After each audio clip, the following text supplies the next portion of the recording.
The key to happiness is having high standards and zero expectations. Because it's the expectations that will get you every time. Oh, I thought this was going to sell 1,000,000 copies. Oh, I thought this was going to be better. Oh, I thought this was going to be... It's like you cannot control any of that. All you can control is how you create something, your standards, your level of work. That's all you can control. So if you just focus on your standards and the thing that you're creating because you just want to create it, and not thinking, yeah, it'll sell 1,000,000 copies on Amazon, or yeah, I'll be a billionaire. If you get rid of all of those expectations, and it's not easy, by the way, but if you can get rid of all of them and just focus on standards, you will not be disappointed. Hi, this is Wendy Miller, and it's my 4th time entering A World Gone Good. Hope I get it right this time.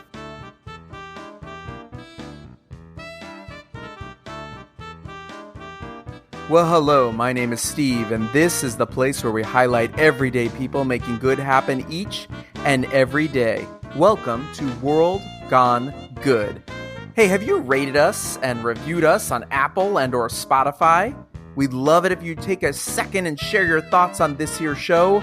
Every time you do, you help new good people find us and connect with us. Take a quick second if you would. Share your good thoughts, spread the good around. And for that, we say, as always, thank you. Today we are celebrating creativity and cats and cards and crazy good fun. Yes, life is short, people. Have more crazy good fun. Hey, raise your hand if you have a cat. If you love a cat. Raise your hand if you don't like cats. You only have 2 hands. You can't put all 3 of them up. Listen, cats are freaking cool, man. I had a cat named Jack, who I'll mention in this, I believe, in this episode coming up, what you're about to hear. But I was one of those people who constantly referred to him as a dog. Like, he's more like a dog than a cat. I was that guy. You know, like when people try to convince you that their kid is like an old soul. My child's an old soul. No, they're not. They're 5. Calm down. I love cats. And they have a, I don't know. I don't want to say like they have a sixth sense, but they have a way of like looking into you and through you. And that's kind of what Wendy has tapped in. Who's Wendy? She's my crazy fun guest, Wendy Miller. And if she sounds familiar, it's because, well, this is the 4th time she's joining us. Side note, this ties her with Faith Saley as the most returning good guests of all time. Hey, it's your move now, Faith. Good luck, sister. Wendy Miller has previously been on the show talking about her Ask Your Gay BFF cards. And now she's here with a brand new deck to share that's all about cats, cards, and, well, the future.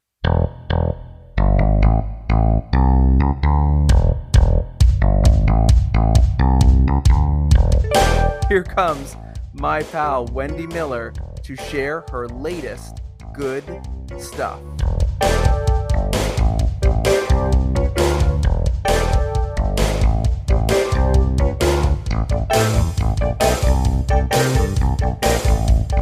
One of my favorite people, my former landlord, and someone who I believe doesn't own a cat, is here with us today. And that's going to play into what we're talking about. So I'm going to start right now and ask you this question. Are you a cat person or a dog person, or are you both? I'm both. I love cats. I would have 75 kittens if I could, but I'm allergic to cats, so I don't have one. Actually, don't have a dog yet either. That's crazy. So you're allergic to cats?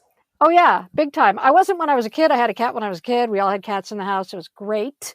But I started to become allergic to all animals in my late teens, which is why my last dog was a poodle. But cats, oh, here's the thing. When I go to a friend's house and they have cats, they're always like, oh, Mr. Mittens won't come out. And for some reason, cats love me because I can't go near them. Right. So like Mr. Mittens is out and sitting on my lap, and everyone in the room is like, oh my God. And I love to play with Mr. Mittens, and I want to pet Mr. Mittens, and then I have to immediately wash my face and my hands, or it's going to be a Benadryl souffle for the next couple days. I will say this because it's come up before. There is some medical findings, and you just hit on it, that say that our allergies change every 16 to 18 years as our brain cells regenerate themselves. Because as a boy, a young man, I was highly allergic to cut grass. And that got me out of having to mow the lawn and as such and rake leaves. However, around 16, because I too was very allergic to cats, especially the big fluffy oily cat. But then around 16, 17, that allergy went away and I now have a cat. My writing partner has a cat that I'm madly in love with. Jill Hotchkiss has a cat, Louis, that I'm madly in love with. I wish I could have a cat, but I would be sneezing and coughing all day. However, if a rodent of any kind shows up in my house, I don't care if I'm miserable. I'm going to get the meanest, baddest killer cat ever because I just can't have it. Do you identify more with the cat personality than you do with the dog, or is it a mix? Well, that's interesting because now you're really playing with stereotypes. Cat people, dog people, some people are both. So I don't know if I identify with either one because there are nuances. You know, there's like cat people, then there's crazy cat people. There are dog people, and there are crazy dog people. So I don't know where I am on the spectrum, but let's just say I'm non-binary animal lover. Polyamorous animal lover. No, but you know what's funny about that is that I had a cat, and for the longest time, I was that asshole who would tell people like, "Oh no, my cat's more of a dog than a cat." Oh no, Yeah. you'd love Jack. No, he's not a cat. He's a dog. And I was that asshole who would say, "Oh, you're allergic to cats? No, you wouldn't be allergic to my cat. Here, rub your face on my. He's a magic cat." And suddenly he cures. Wait, are you having heart problems? Do you have diabetes? Rub him on your back. This cat is. But I was that crazy person, much like many of the parents out there, God bless you, that I meet who are like, "Oh, you don't like kids? You love my kid. He's an old soul," which I love, and that's going to play into this because do you feel that some animals are old souls and or here for a purpose, come to you for a reason? Yeah, you know, it's just like anything. It's just like people. They're all individuals. Some of them like certain people, some of them don't. And what I think we should stop saying is, "You'll love my cat. They're just like a dog." Well, what does it say about cats? It's like "You'll love Austin. It's not at all like Texas." Okay, I get that. But saying "you'll love my cat because it's like a dog," well, that doesn't say very much about the rest of the cats. I don't think that's cool. Yeah, because my cat Oliver is a classic cat. And hilariously, he turned 13 recently, but around 11, he suddenly went from being, "I don't want anything to do with you, get away from me, I hate all of you," to, "Hey, what are you guys doing over here? Hey, can I push into you? Oh, can I sit on your lap? Oh, hey, how are you today?" Like, "Oh, hi." And Mr. Talkative all of a sudden, meowing up and down. Suddenly wants to be everybody's best friend. Have you ever heard anyone say, "You'll love my dog. It's just like a cat"? No, never. No. I mean, if I could get a pet right now, I would get a dog because I'm not allergic to them, but it has to be a hypoallergenic dog. And then I have to get a rescue dog because I don't want to get a dog from a breeder, but I'm fancy and I want a red poodle and they don't just show up at the pound. So there's a lot of reasons. Plus my kid won't let me get a dog till she moves out. There's that. But other than that, I'm totally an animal person. Okay, well, one is that kid needs to move out soon. She that is. Alone is the reason why she moves out. Two, we just need to drive not far from your house, scope out some of your neighbors. I distract them with some muffins, perhaps. That's not my muffin, but I'm saying I'd actually go buy some muffins or make some muffins. Gluten-free, because I know you're gluten-free. And you scurry on in, take their dog, throw it in the backseat, and we drive away. That's fine. Listen, I have seen some red poodles that I've sort of thought, I could take that lady. Like, I really think. And poodles, by the way, are the cats of dogs because poodles are very aloof and they do their own thing. Poodles are like the cats of dogs. So if you steal someone's dog and your setup is better and it's a poodle, they'll probably be like, "Yeah, cool, I'll stay here." Whereas, a golden retriever might be just mad all day, which is not their natural state. Oh, they're state, idiots anyway. I had a little, well, she turned out to be a very big dog and she was my ride or die for almost 15 years. My dog Hubie was a puppy and she was so fucking cute. She was a little lab pit bull puppy and she used to stand in the window and we had a big bay window and she would like bang on the window as people went by with her paw to get them to look at her and she'd wag at them. Oh. So I came home one day and this guy literally says to me as I'm getting out of my car, he goes, "Oh my God, your puppy is so cute. I want to break in your house and take that puppy. Huh. And I go, right. And I go, did you hear what you just said? Like, because you said it out loud. You want to commit burglary and abduct a puppy. And he was like, beep, bop, boop. And then he walked away. Okay, so sidebar. My last dog was a poodle who was rescued from the Downey shelter. And I would walk with my dog down the street. She's very cute, all the things. And people are like, oh my God, your dog's so cute. Where'd you get her? And I'm like, where'd I get her? Like, they only make one, and then, true story, I had a daughter. She's about 3 years old. We're in the park. We're playing. My daughter is biracial. This woman came up to me and she said, oh my God, your daughter is so exotic. Where did you get her? I'm like, my vagina? Yeah. Yeah. And she got all mad. But I mean, people say the dumbest things to you when you have a cute pet, I guess is my point, or cute kid. It used to be that we said things in person, the dumbest shit. Now we just all put it online and in social media. There's receipts. I can follow the receipts. Excuse me, Wendy, but you said this really stupid thing about cats 5 months ago. How could you be raising money for cats now? We don't believe you. Now, speaking of which, you also have a game background. We talked about this the last time you were here. Because you came on the last time and we talked about what's it called? It's called the Gay BFF cards, right? Yes, Ask Your Gay BFF. That's right. And you were here last time. But now you've moved on into the world of meowness. Ask Your Cat. These are cards that you created, and they are soothsaying cards. Kind of. It's sort of like if you think of a magic 8-ball, except you ask the cards and you get 54 responses in the voice of a very snarky cat. These cards have a lot of catitude. But can I just give you kind of the backstory of why I created them? That's where we're going. Go for it. All right.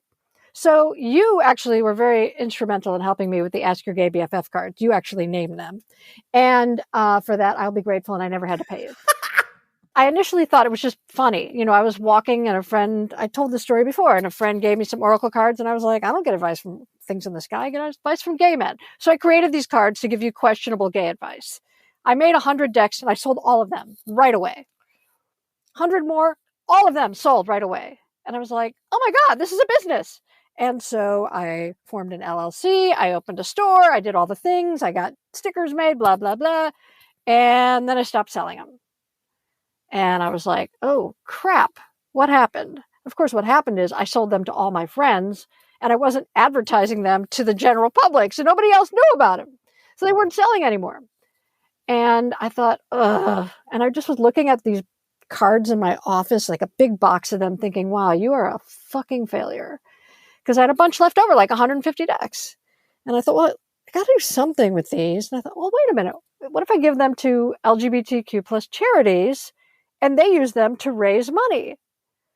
So I donated a bunch to your friend Dennis Hensley, who does Mismatch Game for the LA LGBT Homeless Youth Center.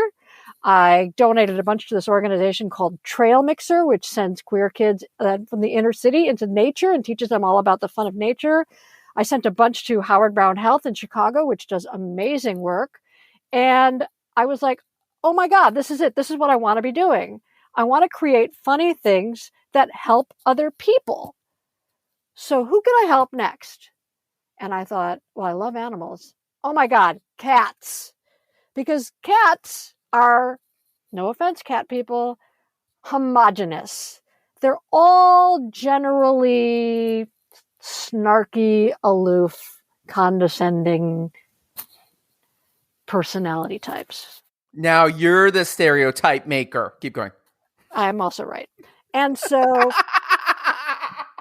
I, working with a bunch of really, really funny cat-loving friends, we created this deck called Ask Your Cat. And I mean, it's hilarious and people love them. And so I thought, well, I got to test market these to see if they're really, really great. So Jill Hotchkiss and I go to CatCon. God damn it. God damn it. God damn it. Keep going. CatCon is an annual convention for cat lovers How in come Pasadena. I was not invited to CatCon? Keep going. And I'm like, this is the most target-rich focus group ever. We're going to test these things, but I don't have permission to do that. So Jill and I are walking around with Ask Your Cat branded shirts, going up to people to ask them if they want to play with the cards. And the whole time I'm looking over my shoulder like, I'm going to get kicked out of CatCon. They're going to catch me and kick me out of here. Anyway, I didn't get caught. And what really happened is the feedback was unanimous. Whether you were wearing cat ears, a cat suit, or a plastic cone around your neck, all of the people at CatCon love the cards. And I thought, okay, this is going to be a lot of fun. So I decided to, instead of buying a bunch and then trying to sell them to people I know, which was a losing game, I needed to market them to a bigger group of people and not spend all my money on cards, but instead on marketing. So I decided to launch them on Kickstarter, which was great because I had very low risk, and then I would see if the market wanted them. And the months leading up to Kickstarter, which, by the way, anyone, if you're getting ready to do a Kickstarter, it's not about the Kickstarter. It's about the 6 months before you launch the Kickstarter where you publicize it and you do interviews and you get the names and you get the emails. Because when you launch the Kickstarter, you need to alert everyone, hey, I got a thing. So I was on 9 Lives with Dr. Cat, a really fun podcast, and we played some cat games. And I was written up in the Purrington Post. And, all these, and did an integration with Modern Cat Magazine and a bunch of really fun stuff. And it was great. The Kickstarter launched and I was fully funded in 5 days. Wow. And everybody loves them. I've been sending them out. People are going crazy for them. Cat people cannot get enough. So I reached out to CatCon this time on the legit and said, hey, can I be an exhibitor at CatCon? Hoping that they didn't recognize me from my free focus group. And they said, yeah, come on in. So I'm going to be exhibiting at CatCon August 3rd and 4th in Pasadena. I'm going to have a table there. And the International Cat Show reached out to me to ask if I wanted to sell my cards there. But it's in Cleveland. I don't want to go there. So I now am heading up this giant cat empire. And I actually did my first test table at a convention, and it went really well. Oh my God, I have so many questions. Keep going. And the whole point of these cards is to raise money for cat charities. Also, the thing about these cards, and you said it, I want to hit on this. You just said, I'm going to quote you. This is going to be a lot of fun. I wrote it down as you said it. How much power is there when you connect to the fun and you follow it? The thing is that my entire career has been as a creative person. I've made a living creating things for people. But in exchange for that, I have to do what they tell me, unless I'm working on my own project. So I create something I think is fun and they give me notes. And I'm like, no, this is actually better. But, if Walmart wants me to have the lady saying this, I'll have the lady say that because they're the client. What's great about this is that I get to create whatever I want. And I'm the arbiter of humor on these things. Obviously, I work with a lot of other people and we test them out with people who are in that genre. But what's so much fun for me is that I get to create something hilarious. I don't have to take notes from anyone because it's my company. And I'm using them to raise money for really great organizations. The gay cards helped gay nonprofits. The cat cards are raising money for Kitten Rescue LA, Mission Meow, and Trap King, this guy in Atlanta who does the whole TNR project. And it's amazing. And it's so rewarding to create something, have no one tell you how to do it, and then use it to help others. It's like a dream come true for me. And you're having a blast doing it. And you're getting to work with your friends. Your precious friend, Jill Hotchkiss, as we've said her first and last name repeatedly. I know Jill very well. She's also your neighbor. She's not that far from you. So you got to stay friends with her. Because if you need a cup of sugar, or in your case, a cup of kitty litter. Oh, I live in a Leave It to Beaver Street. I know all my neighbors. It's crazy over here. It's lovely. So it is really fascinating to me because it's really about following the fun, following your passion, and also being open to, I'm just going to fucking try this and see what happens. Yeah, that's what I'm doing now. Is like I'm just going to try this and see what happens. Let's talk for a second about CatCon. Yes. What's the wildest, wackiest, silliest moment of CatCon? And I'm all for it, everybody listening, because I'm the guy who went to BioniCon, the $6 Million Man Bionic Woman convention, which was at the Marriott, Burbank Marriott Airport, whatever you want to call it. I just did the game show convention there. You know where I am talking. It's right under the like you go under the underpass and then it's right on the right. No, I just did a show at that same place and I learned so much just selling cat stuff at the game show convention. Okay, so get wild, because I can tell you some wild things about BioniCon, but no one cares. Keep going. Well, no, it was great because my friend produced Quiz Show Expo and they had an extra table and they didn't want it to be empty. And so he called me up. He's like, Wendy, you have stuff to sell, right? I'm like, yeah, I just put together an entire booth for CatCon. He said, well, bring it over here. And so I set up my CatCon booth at Game Show Con, Game Show Expo, Quiz Show Expo. And I'm thinking, well, this might work. And then just for funsies, I made a bunch of game show stickers that were, maybe didn't all have cleared images on them. I'm not saying, but so I set up my booth and the best part that I learned, first of all, I learned a couple things. I need to have a square reader, what I don't have. But there was this woman selling like pins and like badges and crap next to me right out of Central Casting. She's like 75 and she's like sitting there, she goes from con to con and she's like, listen, I got some advice for you. And I'm like, I knew that was going to be her voice. Yeah. She's like Marge Simpson's sister, right? Selma. Yeah. Patty and totally, Selma. I got some advice for you. She goes, you got to price those cats a little bit more expensive. People will think they're worth more. I'm like, oh, okay. And then she goes, you're going to be at XenaCon in January? I'm like, XenaCon? She goes, you got to be there. You know why?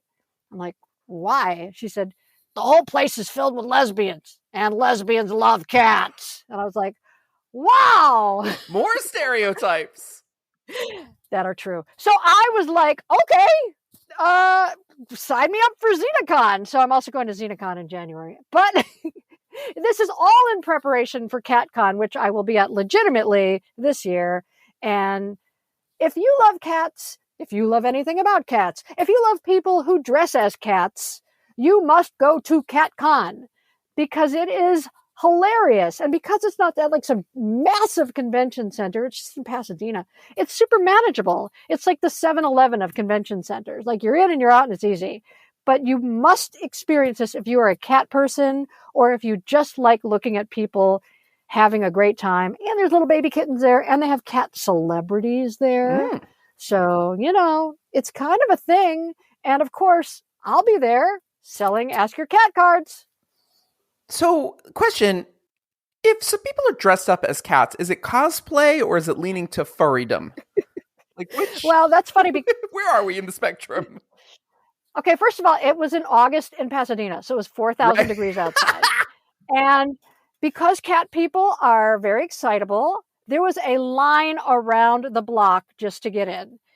And there were some people dressed in a full Sylvester the Cat costume in the crazy beating sun, standing in line for hours at a time. Mm-hmm. Then you had people who were dressed like Catwoman from the 60s, Catwoman from the 90s. Some people just wearing like cat ears or their shirt covered with cats. Or one woman, and I'm not kidding, had a plastic cone around her head like she just got back from the vet. Like it was, is it cosplay? Is it furrydom? No, it's just a tribute to cats. It's a connection, right? And any one of us who has a dog or a cat or even a bulbul, we all have a voice for our animals, right? I got 3 different dogs and a cat, and I have 4 different voices that I can literally do. Yes. And Jim will know which one of them is speaking by the way I say it. By the way, and it's mostly Hazel, my hyperallergenic little Muppet who does hyperallergenic or hypoallergenic? Hypo. I was going to say she's hyperallergenic. She's extra allergenic. Yeah, don't get near her. The thing about CatCon that I wasn't prepared for is I would go up to people back when I was there on the down low, and I was like, "Hey, I created this game. Would you like to ask your cat a question?" And people would be like, "Sure, but can I show you pictures of my cat first?" Of course. And I was like, I was not prepared for that. So I have to be prepared for a couple of quirks that I didn't know were going to be expected. They want to connect. They want you to know, right? And we're all like that. Like, I mean, if anyone ever finds my phone, don't worry about any X-rated photos on it. It's basically me stalking my animals. Basically, I could go to prison. Like, my animals could use my phone to have me arrested and or guilty. That man, see what he's been taking photos of? He won't let me sleep. I'm probably coming off as a little bit judgmental, and I shouldn't, because I'm a massive TV nerd. And so I could be at any of those sales and I would be like, oh my God, it's Jane Dulo. She was in the episode of the Dick Van Dyke Show when blah, blah, blah, blah, blah. Like, I would be that person. So I have my own nerddom. But I love that. I love that. And it's so important because we talked about that on here before. I had Mike Pingle, who He's my buddy. You know Mike, right? The largest Charlie's Angels collection in the world. He's a giant super fan of Charlie's Angels. And I'm all for it. And yeah, he is a creative, and he's written books, and he's a little nerdy, and he's super cool. But it's a passion, it's a connection, it's a niche, and we all have that thing. Listen, I see you people out there watching your little Super Bowl. So don't tell me, don't make fun of cat times. I see you crying over your little Super Bowl when your little team don't win. No kidding. And sometimes you have a question you have a question about Angels in Chains, and you need to ask, hey, who played that warden? You could call Mike Pingle and he'll know. He will. You will. I love that you referenced. I was like, Angels in Chains, where are we going? Oh, that's right. First season 1. That's right. Highest rated. Yeah, that was one of the highest rated television episodes of all of the 1970s. I'm with you. Okay. It's often mistaken with the Linda Blair movie when she goes to prison. That's different. So let's clarify here for a second. Okay. Ask your cat. This is purely for entertainment. Well, because we live in a litigious society, you have to be careful about certain things. Like cats suing you. Keep going. Well, no, but I mean, people would say, I got your Ask Your Cat deck, and it told me that I didn't need to get my teeth clean, and now all my teeth have fallen out, so I'm blaming the Ask the Cat deck. Right. So I had to actually, make sure on my website that I said, these are for entertainment only. Don't use these to make major life decisions. It's for funsies, and we're helping cats. And so, take them for what they are. But yeah, they're for entertainment only. But I'll tell you what, they're oddly prescient. And a lot of times I was actually at my favorite place, Home State, getting a taco. And I was futzing around with the cards at the counter where I sat.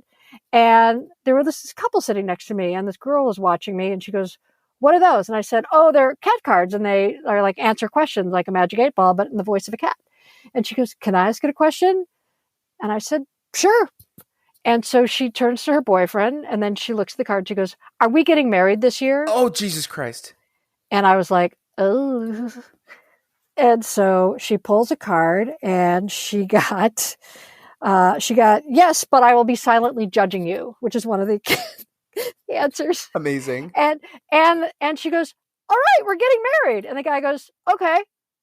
And then she goes, I have another question. And I'm like, oh God. Please stop. She goes, are we going to honeymoon in Europe before the end of this year? I was like, you're just getting married. Pulls a card, and she gets, something like, I love that almost as much as I love ignoring you. Yes. And so, boom. She was like, oh my God, we're getting married and we're going to Europe. And the boyfriend's like, I'm totally into that. Yes, let's do it. Aww. And I was holding my breath because, I don't want to be the person who's like, no, go away. Because that's one of the answers. And so, Or you pull a card that says, no, he's still sleeping with your sister. Consider that knocked on the floor. No. These are answers that she could have gotten from the cat. Right. But luckily, this cat knew that they should be married. So I actually gave them the deck as an early wedding gift. Aww. Sometimes you need that outside motivation. Oftentimes people ask a question and they already know the answer. They're these people are called ask holes, where it's like, they keep asking your opinion and ignoring it because they just want to do what they're going to do anyway. But every once in a while, people need that impetus, and even if it's like these silly card games, that's what's so interesting about these decks that I create. It's like people will ask a question and they'll get an answer, and it's not the answer they want. Like, am I going to get a job this year? And they'll pull a question and it says no in some funny way, whatever, request denied from the cat. And they get all sad. I go, you need to be more specific in your answer. Right.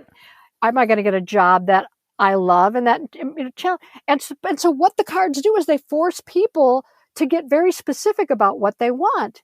And they may not even know what they want, but playing with these cards helps them to identify what they want. So there's kind of a cool thing that's happening with the cards. Or people just get married when they draw the card. I don't know. It's out of my hands. You're asking the cat. I know, and I feel like you should have gotten some information from those people, because I feel like that's a great wedding gift that everyone at the wedding should have that on their plate, like next to the napkin. You know what I mean? Like a stack of your, a pack of your cards. Like, this is what brought us together. This is what finally got him to get off his ass and get me a ring. And now we can pay less in taxes because we're filing together. I was actually thinking about something similar to that, because I've cracked the code on how to make these, and you can make one deck. You can make 2,000, 20,000, 10,000, 100,000 decks. And I was thinking it actually would be really fun for me to make decks for wedding tables about the bride and groom, and the people at the table can play a game like, how well do you know da-da-da? So it's like, the question is, how many times has Ricky been arrested? And the whole table has to guess, blah, blah, blah. And then you flip it over and you've got the answer. Fun. Or it's on the same card. And so I would love to make custom cards for people's weddings. And it's not going to be cheap, but it'll be amazing, and they'll get to keep them, and no one else can have that. What I love about this too is that I know you, and you've always loved game shows and games and playing games, and not just you love the connection, the connectivity of it, the bringing together, the coming together, the I'm going to guess at home while you play on the TV kind of thing. Yeah, and I also love that sense of mystery. It is really kind of fun. Like, when I was a little girl and playing mystery date with my friends, I was secretly hoping I would get the bum. But to me, it was like always interesting. It's like reading a mystery novel. Why did you want the bum? Because he was the cutest. I didn't like the ski guy. I don't ski. I didn't like the tuxedo guy because I'm not fancy. I didn't like the beach guy because I hate the beach. And so it was kind of like the bum kind of looked sort of cute. And I don't know. I have a lot of friends and everybody really loved the bum, but we were all embarrassed to admit it. To be like, oh, yay, I got the beach guy. I'm not going to the beach. I fucking hate this guy. So it's like the bum at least looks like he could fix things, which, is hot in my opinion. I love that. The bum. I feel like that could be a movie we write together. Yes. Amazing. All right. So wait, am I going to ask a question or two here and you're going to pull a card? I'm all set. Jesus Christ. I have to get really specific. We did this last time. I wasn't specific enough. And it's either a yes, a no, or an ask again. Those are the three options you get. So ask a question that can only have a yes or no answer. And I'm going to draw them blind. So will I wait, hold on. This is so hard. This is so hard to be this specific because you start thinking about it. Will I find a job this year that I absolutely fucking love? Okay, hang on. You have my approval. Don't get used to it.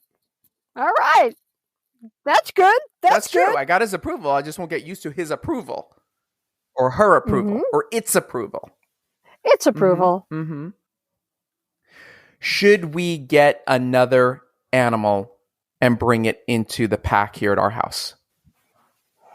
All right. Let's see. The cat says, no, you can only do what I want. I'm kind of happy with that answer. I was a little scared he was going to say yes. What's a question that you have in your own life that you would ask your deck? I'm going to ask the deck right now, am I going to have a fantastic time am I going to have a fantastic and lucrative time at CatCon? All right, you ready? Here we go. This is scary. I'm pulling a card. Sounds like a catastrophe. That's a no! But it's a cat so maybe it is a yes. Wait a minute. I think I was kind of vague. Let me ask again. I know. This is actually true, and I really shouldn't be saying it, but I'm going to say it anyway. I just got approved to sell wholesale. Nice. Am I going to have endless success selling cat cards wholesale? You have my approval. Don't get used to it. See? There you go. Okay. Endless success. I love that. Well, it's also the cat's own cards, so she wants them to do well. She's not going to tell you no on that. Oh, that's true. I wasn't even thinking about that. What would you say to anybody who's sitting out there with an idea in their head, whatever it is, and they're just questioning, do I do this? Do I move forward? How do I move forward? Should I take a step? Here's what I say. Your stupidest idea is probably your best idea.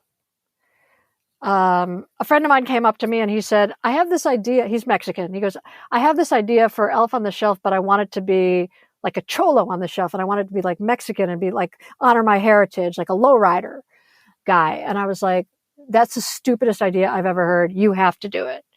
And I said, but it can't be cholo on the shelf. You got to name it cholo on the low. And he's like, oh my God, yes. So this guy who's a personal trainer, who's never done anything like this, created this whole company, Cholo on the Lolo, and he's selling them like crazy. And he was not going to do it at all because it's such a stupid idea. You have to believe in your dumbest ideas. They're usually your best ideas. Now, okay, there's some risk involved, right? I've spent a lot of money doing this, and honestly, I've donated more money than I've made because I'm that smart of a business person. But if there is a way to, listen, you wrote a book, like you have to believe in your ideas. Right. And it may not be this thing. This thing may be the impetus to the next thing that brings in the thing that is the money. Right. And I truly believe that. I think that's kind of what you're saying in a way, or not. Tell me that's not what you said at all. I wasn't saying that at all. Okay, good. I wasn't even focusing this on money. I was focusing this on happiness. And I have a friend who worked at Leo Burnett, huge ad agency, and she was in the payment department. And all she wanted was to have a bakery. It was her dream. She had a sign in her kitchen, like she had the name of it. She just dreamed of having a bakery, but she was working in the business office. And one day she was like, fuck this. I'm opening my bakery. And she quits her big fancy job at Leo Burnett and she goes to work at a bakery and discovers she hates it. She hates every bit of it. She hates baking. She hates bakery. She hates the smell. She hates the hour. She hates everything. She goes back to Leo Burnett. Now, is that a failure? No. Because she would have thought the rest of her life, oh my God, I never followed my dream. So she releases that because she did follow her dream and she just found out, yeah, that wasn't really my dream. In a million years, if you had said to me 5 years ago, if you had said to me ever, Wendy, you're going to not write for TV very much longer, and you're going to create a company that has funny cards and that raises money for charity, I would have said, you are crazy. What the hell are you talking about? Right. But I'm a risk taker. I'm a creative risk taker. I'm not a financial risk taker, but I am a creative risk taker, and I love stupid ideas. And like you, I can create them. I don't need to hire someone to make my Kickstarter video. I don't need to hire someone to write things for me. I don't need to hire someone. I can do all the funny creative stuff and hire people to do the boring stuff. So I know how to just take creative risks and go for it. And also this goes back to what I said earlier. For so much of my career, I had to take notes from other people and make creative changes to things that were just not good. And I wanted to have a world where I didn't have to do that. And now I do. P.S. I'm not making any money, Steve. I've literally donated more money with this company that I've made. It is bringing abundance of happiness and abundance of satisfaction and abundance of humor and abundance of a lot of things that will possibly, hopefully, if you choose it to, lead to that next thing. And that's what I mean when I say what I say, because I think also, like you said, it is like your stupidest idea is your best idea, but it's also what I've said a million times is like, I love talking about good things. I love doing this show. Have I made a dime off this show? No, I have not. However, I do all of it. I edit it. I get the guests. I write it. I produce it. I market it. It's a one-man band show minus my niece who I pay to do some of my artwork and my brother who donated music for free. And so I get that. And the thing is, and this is kind of what I was alluding to, I just booked and I'm in the middle of doing a producing editing job where I was hired and I'm being paid to produce a new podcast that's coming. Fabulous. And that's another arm of it. So I do believe that those things will come to you, and it keeps me in the zone I like to be in, which I think is going to happen and is already happening for you. Thank you. I don't know if I talked about this on your podcast before. I've been on it so many times. I know. But a lot of the reasons why people don't act on their project is because they're afraid to fail. Right. Or they're afraid to get rejection. And I have a Zen teacher because I'm that person. And she has taught me that the key to happiness is having high standards and zero expectations. Because it's the expectations that will get you every time. Oh, I thought this was going to sell 1 million copies. Oh, I thought this was going to be better. Oh, I thought this was going to be... It's like you cannot control any of that. All you can control is how you create something, your standards, your level of work. That's all you can control. So if you just focus on your standards and the thing that you're creating because you just want to create it, and not thinking, yeah, it'll sell 1 million copies on Amazon, or yeah, I'll be a billionaire. If you get rid of all of those expectations, and it's not easy, by the way, but if you can get rid of all of them and just focus on standards, you will not be disappointed. It's also placing the journey as part of the joy and not making the destination. When I lose 50 pounds, right? When I get my college degree, when I retire, then I will be happy. Then I will be fulfilled. No, it's the road getting to that place that really sometimes it takes you different paths you didn't expect. You realize, oh shit, I don't want to retire just yet. Oh shit, I don't want this. I don't want to study this topic. Oh shit, I don't want to lose. I don't want a bakery. I don't want to lose the weight, whatever the hell it is. Right. But that is so key. I think it's the try. So many times as people are afraid to risk trying. And that's all rooted in fear and expectation. And so you're right. If you just focus on, I'm just going to do this for fun, then you can't get it wrong. Like if you cannot, I could not possibly get this wrong, because it's not as if I was hired by a bunch of people who said, hey, create a cat deck and it has to be blah, blah, blah. I couldn't get this wrong. And so I alleviated that. I alleviated all of that. Right. And I just focused on the fun and the stupidity of creating this, and the fact that it's helping other people. Like I've donated over $1,000 to LGBTQ plus charities.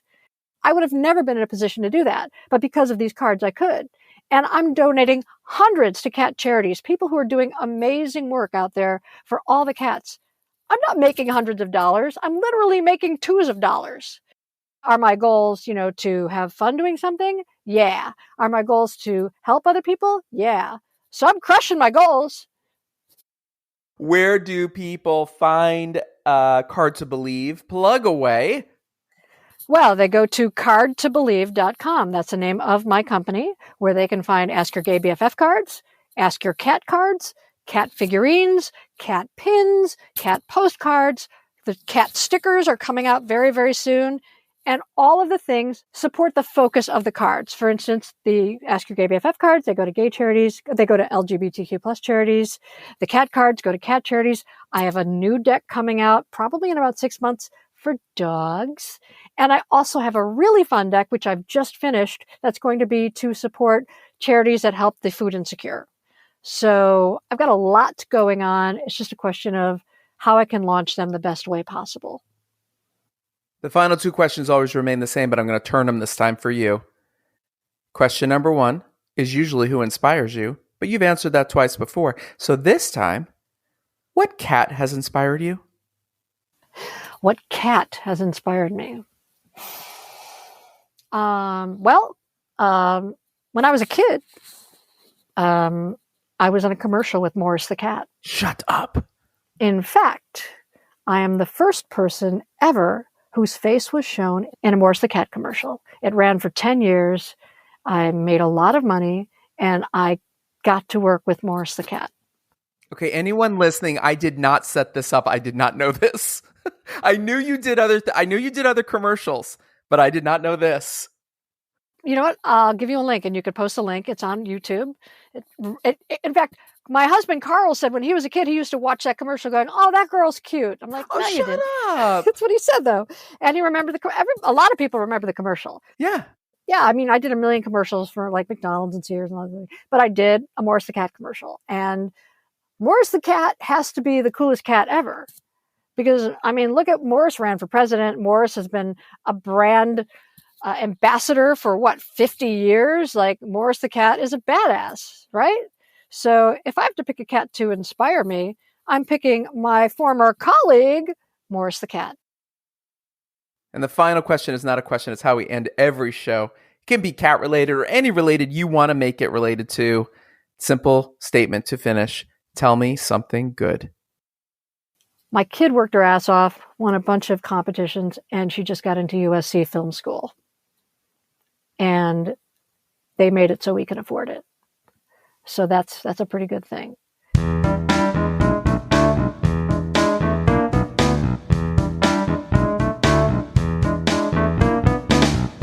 Thank you, Wendy, for sharing your good. Go visit cardtobelieve.com to get your own deck of Ask Your Cat cards. And when you do, hold on, here's a little extra gift from Wendy herself.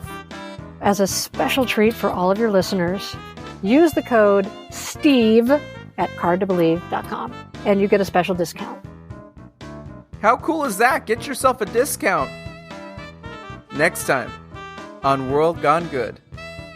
It does go the other way, where celebrities just don't want to be recognized, and they don't treat it as a gift of love. They treat it as an invasion, a reminder of something that's caused them frustration. And I think that's just a life choice, and that can apply to anybody. Whether you welcome people with a smile or kind of push people away, you get what you put out. Will Keck's life was right out of the tabloids, or perhaps it was him writing for the tabloids that changed everything forever. From Britney Spears to Elizabeth Taylor, no dirt was too deep or shallow to dig for and into. His new book is called When You Step Upon a Star. And it's not just a tale or two of juicy Hollywood gossip. It's a real-life memoir of how one writer found the good within and not just healed his relationships with others, but also healed himself. You know how I love having another author, so get ready. This is gonna be a good one.